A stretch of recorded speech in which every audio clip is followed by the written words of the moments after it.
এসো।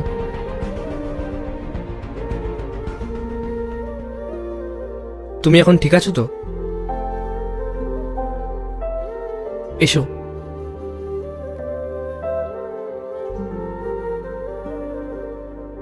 First aid তো আমি করেই দিয়েছি, আর ওষুধও দিয়ে দিয়েছি। চিন্তার কোনো কারণ নেই, ছোটখাটো বিষয়, তাড়াতাড়ি ঠিক হয়ে যাবে। তুমি আমার সাথে আমার বাড়ি যাবে? দেখো, তোমার চোট লেগেছে, তোমার এখন রেস্ট নেওয়া দরকার। এই অবস্থায় তোমার রাস্তায় থাকাটা ঠিক হবে না।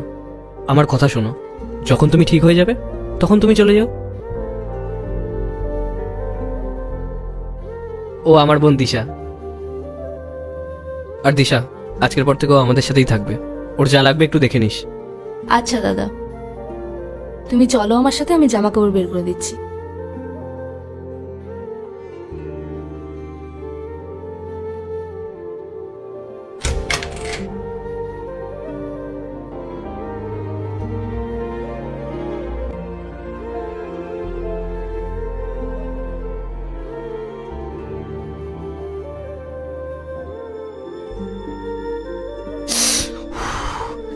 আরে এসব কি পাগলামো করছো তুমি? হাতটা তো পুড়েছে তো, দেখি।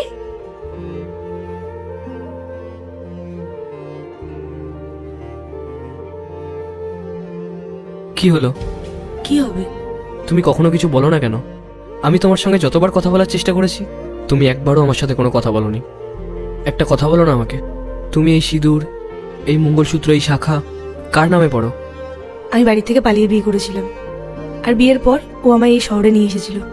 কিন্তু জানি না 1 সপ্তাহ পর ও কোথায় চলে গেল। আমি ভাবলাম ও ফিরে আসবে, ওর অপেক্ষা করছিলাম, কিন্তু 6 মাস হয়ে গেল, ও এখনো পর্যন্ত ফিরে আসেনি। আমার ফোন পর্যন্ত রিসিভ করে না। তাই আমি এই শাখা পলা পরে রাস্তায় বসে থাকি, ওর অপেক্ষা করি। আমার বিশ্বাস ছিল ও কখনো না কখনো নিশ্চয়ই ফিরে আসবে, কিন্তু এসব পরে আর কোনো লাভ নেই। কিন্তু তুমি এই শাখা খুলছো কেন? কারণ আমি জানি ও আর কখনো ফিরে আসবে না। তুমি এগুলো কখনো খুলবে না। কেন? কারণ আমি চাই এই শাখা সিঁদুর তুমি আমার নামে পড়ো। তুমি আর কখনো ওই বাইরে রাস্তায় গিয়ে থাকবে না, আর তোমাকে ওর জন্য কোনো অপেক্ষাও করতে হবে না।